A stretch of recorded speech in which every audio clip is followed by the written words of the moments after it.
ընկերներ, Մարիամը Հիսուս Քրիստոսի մայրն է։ Մենք շնորհակալ ենք, որ ինքը եղել է այնքան համեստ, այնքան շնորհքով, այնքան հնազանդ կին, աղջիկ, որին հենց հրեշտակը Գաբրիելը մոտեցավ եւ ասաց.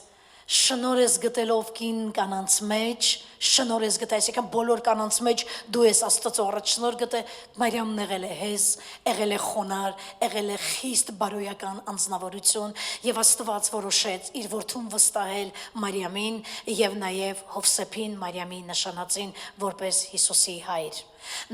Նրանք այս երեխային դաստիարակել են, մեծացրել են մինչև մի հատուկ տարիքի, երբ Հիսուսն անցավ ծառայության։ Մարիամը չի խաչվել քեզ համար։ Մարիամը չի լուծել քո մեղքերի հարցը։ Մարիամը չի լուծել քո հավիտենական կյանքը։ Մարիամի արյունը չի թափվել քո հանցանքների համար։ Մարիամն ընդամենը ծնել է Աստծո որդուն։ Ծնել է աշխարհի փրկչին։ Մարիամը սուրբ է, բայց Մարիամն Աստված չէ։ Պետրոս առաքյալը լավ առաքյալ էր։ Շատ լավ առաքյալ էր։ Խառնվածքով առաքյալ էր։ Բայց Պետրոս առաքյալը Աստված չէ։